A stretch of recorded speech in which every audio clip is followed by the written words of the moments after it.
నమస్తే, welcome to Suman TV. నేను విష్ణు. ప్రస్తుతంతో పాటు AMFI registered mutual fund distributor Ramesh Pasupuleti garu ఉన్నారు. వారితో మాట్లాడదాం. సార్ నమస్తే. సార్ రమేష్ గారు. నమస్తే అండి.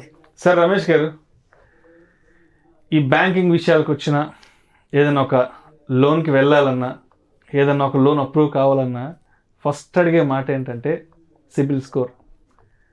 సిబిల్ స్కోర్ ఎంత ఉంది, ఎక్కువ ఉంటే ఏమవుతుంది, తక్కువ ఉంటే ఏమవుతుందంటూ కూడా చాలామంది చెప్తుంటారు. మనం ఒక మంచి లోన్కి ఏదైనా వెళ్ళాలంటే కూడా. సో ఈ వీడియో ఎవరైతే ఫస్ట్ టైం చూస్తున్నారో, సిబిల్ స్కోర్ గురించి ఎవరైతే తెలుసుకోవాలనుకుంటున్నారో అటువంటి వాళ్ళకి ఏంటి అసలు సిబిల్ స్కోర్ అంటే ఏంటి, ఈ సిబిల్ స్కోర్ వల్ల మనకున్న ఉపయోగాలు ఏంటి, ఒక లోన్ బ్యాంక్ వాళ్ళు త్వరగా అప్రూవ్ చేసి ఇవ్వడానికి ఈ సిబిల్ స్కోర్ అనేది మనకి ఏ విధంగా సహాయపడుతుంది అంటారు? డెఫినెట్గా అండి, చాలా మంచి క్వశ్చన్. సో ఇవాళ మనకి అందరికీ సిబిల్ అని బాగా వినపడుతుంది. సో లోన్కి వెళ్ళేవాళ్ళు మెయిన్ వాళ్ళకి సిబిల్ గురించి చాలా అవగాహన ఉండాలి. వాళ్ళకే కాదు, ఇప్పుడు ఇమీడియట్గా కెరీర్ స్టార్ట్ చేసిన వాళ్ళు కూడా ఈ సిబిల్ మీద మంచి అవగాహన ఉండాలి. సిబిల్ అంటే మన క్రెడిబిలిటీ, అంటే మన క్రెడిట్ బిహేవియర్, అంటే మన పర్సనల్ బిహేవియర్ కాదు, మనం క్రెడిట్ బిహేవియర్. క్రెడిట్ అంటే మనం ఒకరి దగ్గర అప్పు తీసుకుంటే మనం చేసే బిహేవియర్, అంటే ఫైనాన్షియల్ మ్యాటర్స్లో మన డిసిప్లిన్ ఏ విధంగా ఉంది అనేది సివిల్. ఎస్. సో ఇది బాగుంటే, సో మనం నిందా చెప్పిన క్రెడిట్ బిహేవియర్ బాగుంటే వేరే వాళ్ళు మనకి లోన్ ఇవ్వడానికి, అంటే అప్పు ఇవ్వడానికి అవకాశం ఎక్కువ ఉంది. సో ఇతను మంచి క్రెడిబుల్ పర్సన్, ఇతను చాలా నమ్మదగ్గ వ్యక్తి, ట్రాన్స్పరెన్సీ ఉంది, సో అన్ని టైంకి గడుతున్నాడు, ఎవరిని ఇబ్బంది పెట్టట్లేదు. సో ఇలాంటి వాళ్ళకి మన అమౌంట్ ఇస్తే మన అమౌంట్ ఎక్కడికి పోదు, చాలా భద్రంగా ఇంట్రెస్ట్తో పాటు వెనక్కి వస్తుందని సో అన్ని బ్యాంకులు ముందుకు వస్తాయి అని, అంటే బ్యాంకు వాళ్ళకి మన పట్ల ఒక మంచి ఉద్దేశాన్ని తీసుకొస్తుంది కంపల్సరీగా. సో అందుకని సిబిల్ మెయింటైన్ చేయడం చాలా అవసరము.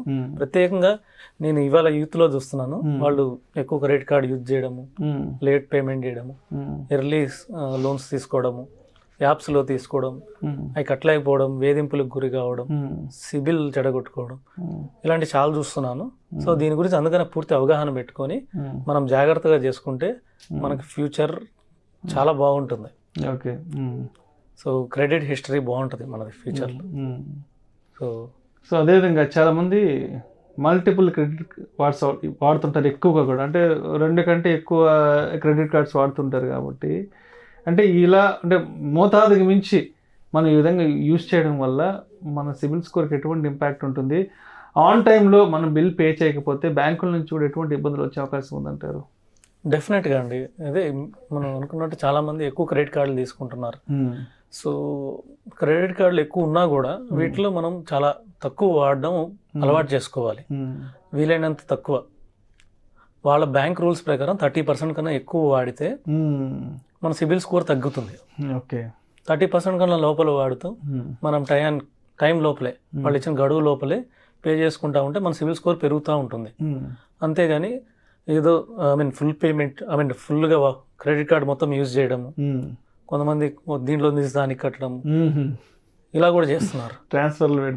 ట్రాన్స్ఫర్లు చేస్తున్నారు. దీనివల్ల ఎక్కువ క్రెడిట్ లిమిట్ యూజ్ అయిపోయి బ్యాంకులకి ఇతనికి మళ్ళీ లోన్ ఇవ్వాలంటే ఇతనికి ఇప్పుడే చాలా అప్పుల్లో ఉన్నాడు, ఇంకా ఇస్తే మళ్ళీ మొత్తం డిఫాల్ట్ అయ్యే అవకాశం ఉంది అని చెప్పి ఒక బ్యాడ్ ఉద్దేశం రావచ్చు.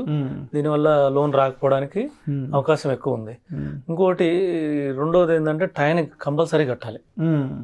కొంతమంది లేజీగా 1 డే తర్వాత లాస్ట్ డే వరకు కడదాం అనుకున్నాడు, వాళ్ళు లాస్ట్ డే మర్చిపోవడం జరుగుతుంది, లేకపోతే ఆల్రెడీ కట్టేసుకున్న భ్రమలో ఉంటారు, మర్చిపోతారు. తర్వాత రోజు చూస్తే నోటీస్ వస్తుంది, మనం పెనాల్టీతో పాటు కట్టాలి, సిబిల్ స్కోర్ కూడా డౌన్ అవుతుంది. దీనివల్ల వచ్చే 6 నెలల్లో ఇంక లోన్స్ కూడా రావు. అందుకని కంపల్సరీగా ఇది మనం దృష్టిలో పెట్టుకొని తొందరగా పే చేయాలి, తక్కువ యూజ్ చేసుకోవాలి. అదేవిధంగా చాలామంది ఏం చేస్తుంటారంటే పక్కన ఫ్రెండ్ అడిగాడని చెప్పు, లేదంటే ఫ్రెండ్ అవసరాల కోసమో, ఫ్రెండ్ ఏసీ కొనుక్కోవాలనో, లేదంటే ఫ్రెండ్ ఒక మంచి ఫ్రిడ్జ్ తీసుకోవాలని చెప్పేసి వీళ్ళ క్రెడిట్ కార్డ్స్ ఫ్రెండ్స్కి ఇచ్చేస్తుంటారు. సో ఈ విధంగా వాడడం వల్ల ఎటువంటి ఇబ్బందులు వచ్చే అవకాశం ఉందంటారు? మన క్రెడిట్ కార్డ్స్ తీసుకెళ్ళి పక్కన వాళ్ళకి ఇచ్చి వాళ్ళు వాటిని ఈ యొక్క ఈకామర్స్ ట్రాన్సాక్షన్స్ కోసం వాడుకోవడం, సో దీనివల్ల ఎటువంటి ఇబ్బందులు ఉంటాయి? డెఫినెట్గా అండి, చాలా ఎక్కువ ఇబ్బందులు ఉంటాయి. సో మనం ఇందాక అనుకున్నట్టుగా ఎక్కువ శాతం యూజ్ చేయకూడదు క్రెడిట్ కార్డులో, 30% లోపలే యూజ్ చేయాలి. అప్పుడే క్రెడిట్ మనకి సిబిల్ పెరుగుతుంది, లేకపోతే తగ్గిపోతుంది. ఇప్పుడు మన ఫ్రెండ్, నాది ఒక 1 lakh క్రెడిట్ కార్డు ఉంది, నా ఫ్రెండ్కి ఇచ్చాను, అతను 70,000 యూజ్ చేశాడు, నేను యూజ్ చేయలే, అతను యూజ్ చేశాడు, కానీ సిబిల్ తగ్గేది నాది. మన సిబిల్ తగ్గుతుంది. ఇంకొకటి, తీసుకున్నప్పుడు ఉన్నంత ఆతృత, ఇంట్రెస్ట్ ఇచ్చేటప్పుడు ఉండదు, ఈఎంఐ కట్టేటప్పుడు ఉండదు, అక్కడ మొహమాటాలు వచ్చేస్తాయి. నేను చాలా విన్నానండి, నా ఫ్రెండ్స్ లోనే చాలా మందిని విన్నాను, నా క్రెడిట్ కార్డు మా ఫ్రెండ్ వాడుకున్నాడు, ఆ డబ్బులు కట్టట్లేదు. అక్కడ అనవసరంగా తగులు ఫ్రెండ్షిప్ చెడిపోతుంది. ఇక్కడ సిబిల్ కట్టకపోతే సిబిల్ పడిపోతుంది. ఎవరో చేసిన తప్పుకి ఇతను అనుభవించాలి. ఈ రిమార్క్ అనేది ఒకటి మనం గుర్తు పెట్టుకోవాలి. మన ప్రతి ట్రాన్సాక్షన్ అక్కడ రికార్డ్ అవుతుంది. ఈ సిబిల్ అనేది నెక్స్ట్ 30 ఏళ్ళు ట్రాక్ రికార్డు ఉంటుంది. నెక్స్ట్ 30 ఏళ్ళు మీరు ఎప్పుడు లోన్ అప్లై చేసినా, మీరు ఇక్కడ లేట్ పేమెంట్ చేసినా, ఒక క్రెడిట్ కార్డ్ డిఫాల్ట్ చేసినా, ఇది బ్లాక్ రిమార్క్ కంటిన్యూస్ 30 ఏళ్ళ పాటు రిఫ్లెక్ట్ అవుతూనే ఉంటుంది. సిబిల్ కూడా 700 స్థాయిలో ఉన్నంత వరకే మంచిది. అవును. దాని కింద తగ్గే కొద్దీ మనకి బ్లాక్ రిమార్క్ పడతానే ఉంటుంది. ఇది ఉండే కొద్దీ 600 కన్నా తక్కువ అయింది అనుకోండి, ఇంక ఇది కోలుకోవడం కూడా చాలా కష్టం. ఇక్కడ 600 కన్నా తగ్గితే. సో అందుకనే ముందే కళ్ళు తెరిచి ఫ్రెండ్స్కి ఏదైనా చిన్న అమౌంట్ చేయాలంటే అది కూడా ఇమీడియట్ మనీ అయితే చేయొచ్చేమో, కానీ అస్సలు నేను ఈఎంఐ కట్టుకుంటానంటే అస్సలు ఇవ్వద్దు. ఎందుకంటే 90% తీసుకున్నంత ఇంట్రెస్ట్ తర్వాత పే చేసేటప్పుడు అంటే ఫస్ట్ 1-2 ఈఎంఐల వరకు బాగానే ఉంటుంది, కానీ 3 ఈఎంఐ నుంచి తేడా వచ్చేస్తుంది. అవును. ఇంకొకటి ఏంటంటే, మనం క్రెడిట్ కార్డ్ ఇస్తున్నాడు ఒకటి అనుకోవాలి, ఇంకా రావు అనుకోవాలి. అంతే, క్రెడిట్ మనం కట్టే పని అయితేనే ఇవ్వాలి, లేకపోతే కంపల్సరీగా వీటిని అదుపులో పెట్టుకోవడం చాలా మంచి పని. Right, thank you so much Ramesh garu. Thank you అండి. సిబిల్ స్కోర్ అంటే ఏంటి, సిబిల్ స్కోర్ని ఏ విధంగా మెయింటైన్ చేయాలి, సిబిల్ స్కోర్ తక్కువ అయితే బ్యాంకుల నుంచి లోన్లు పొందడానికి ఎటువంటి ఇబ్బందులు ఉంటాయనే దాని గురించి చాలా చక్కగా తెలియజేశారు. Thank you so much. Thank you అండి.